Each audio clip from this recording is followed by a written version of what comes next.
बहू मेरी गाय पार्ट 1। लड़के वाले हॉल में बैठे बातें कर रहे थे, तभी हाथ में नाश्ते की प्लेट लिए शर्माती हुई सबके सामने आती है शमीता। उसकी मंद मुस्कान देखकर तो अनिकेत जैसे पहली ही नज़र में उस पर अपना दिल हार बैठता है। बहन जी, आपकी बेटी की हंसी बड़ी प्यारी है, लेकिन ये नीचे क्या ढूंढ रही है? मतलब ये तो अपनी नजरें ही नहीं उठा रही। बहन जी, वो क्या है ना, मेरी शमिता ज़रा शर्मीली है। शमिता बेटा, सभी को नाश्ता दो। जी माँ, जैसा आप कहें। नाश्ता करने के बाद अनिकेत और शमिता अकेले में बात करते हैं और कुछ ही देर में बड़ों को आकर अपना फैसला सुना देते हैं। माँ, मुझे शमिता पसंद है, मेरी तरफ से हाँ है। अरे वाह वाह, शमिता बेटी तू भी अपनी राय बता दे। मेरी भी हाँ है माँ। अरे जब लड़का लड़की राजी तो किस बात की पूछा पाछी। लीजिए बहन जी, मुंह मीठा कीजिए। आप भी समदन जी। अब क्या था, एक अच्छा सा मुहूर्त देखकर अनिकेत और शमिता की धूमधाम से शादी हो जाती है। ससुराल में शमिता अपनी सास की हर एक बात मानती और कोई उल्टा सवाल नहीं करती, मानो जैसे वो बहू नहीं, गाय को ब्याह कर लाई हो। अब एक रोज सुबह के समय, ये क्या बहू, फिर तूने ये आलू के पराठे बनाकर परोस दिए। अरे कभी कभी पोहे भी बना लिया कर। ठीक है माँ जी, कुछ देर रुकिए, मैं अभी बना कर लाती हूँ। अरे ठहर जाओ, अब पोहे बनाओगी तो इन पराठों को कौन खाएगा? हाँ ये भी है, लेकिन माँ जी को पोहे खाने हैं ना, मैं बना देती हूँ। अरे बहू, मैंने तो बस कहा कि पोहे बना कर लाती, ये नहीं कहा कि अभी जाकर पोहे बनाने हैं। जो कहती हूँ बिना सोचे समझे मान लेती है। माँ जी, आपकी बात नहीं मानूंगी तो किसकी मानूंगी? देखा माँ, कितनी आज्ञाकारी है आपकी बहू। आपकी कही बात के लिए चाहे कितनी मेहनत करनी पड़े करेगी, लेकिन बात नहीं टालेगी। बिल्कुल सही कहा बेटा, मेरी बहू तो सच में गाय है, गाय। अपनी माँ की बात सुनकर अनिकेत हंसने लगता है। समय बीतता है। एक रोज़ शमिता घर के बाहर पौधों को पानी दे रही थी, तभी सामने रहने वाली पड़ोसन कांता झाड़ू लिए बाहर आती है और जैसे ही झाड़ू लगाने के लिए झुकती है, उसकी कमर अकड़ जाती है। हाय दया रे, मर गई, कमर अकड़ गई मेरी। उसकी आवाज़ सुनकर सुचित्रा की बहू शमिता भागी भागी उसके पास आती है। अरे कांता आंटी, क्या हो गया? आप ठीक तो है ना? अरे क्या बताऊं, सुचित्रा की बहू सफाई करने के लिए ज़रा झुकी, मेरी कमर ही अकड़ गई। अभी घर के बाहर कैसे झाड़ू लगाऊं? हाय हाय मेरी कमर। अरे आंटी, चिंता मत करो, मैं लगा देती हूँ ना झाड़ू। अरे तू क्या लगा देगी? अच्छा ठीक है बहू, देख अच्छे से साफ कर दे, मैं यहीं बैठी हूँ, क्योंकि अगर मैं झुकूंगी ना तो और दिक्कत हो जाएगी। अरे नहीं नहीं आंटी, मैं हूँ ना, मैं आपकी मदद कर देती हूँ, आप बैठिए। शमिता झाड़ू उठाए कांता के घर के बाहर सफाई करने में जुट जाती है। इधर सुचित्रा के आवाज़ लगाने पर भी जब शमिता कोई जवाब नहीं देती तो वो उसे देखने बाहर आती है। तो शमिता उसे अपने घर की जगह पड़ोसन के घर के सामने झाड़ू लगाती दिखती है।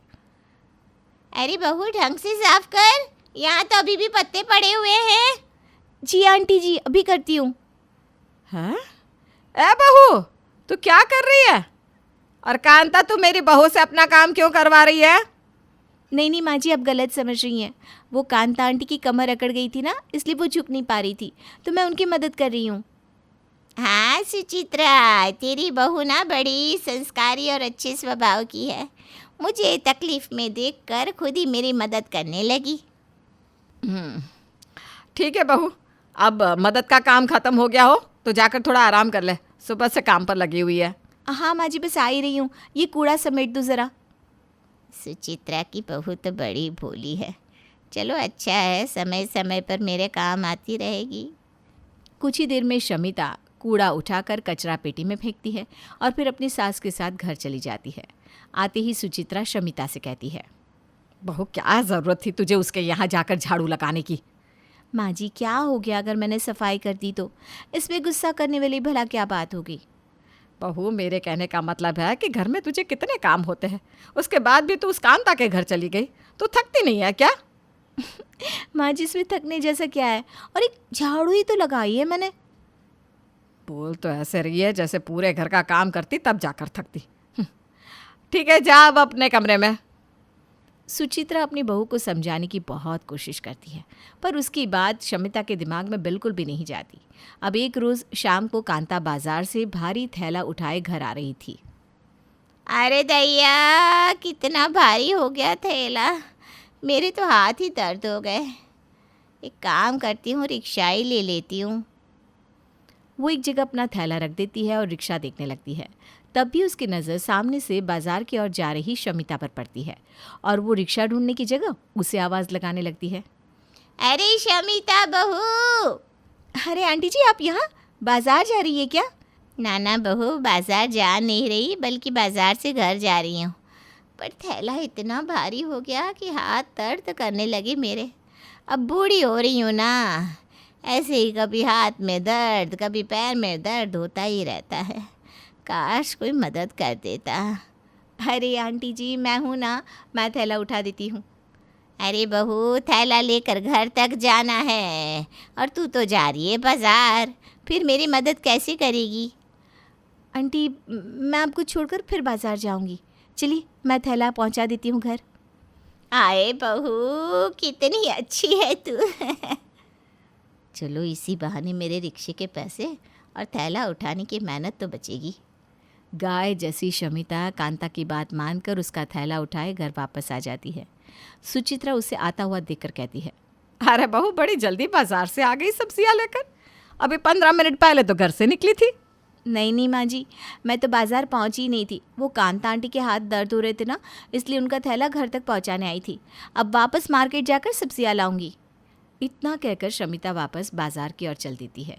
उसकी बात सुनकर सुचित्रा अपना सर पकड़े अंदर आती है तो अनिकेत उससे कहता है, अरे माँ, सर में दर्द हो रहा है क्या?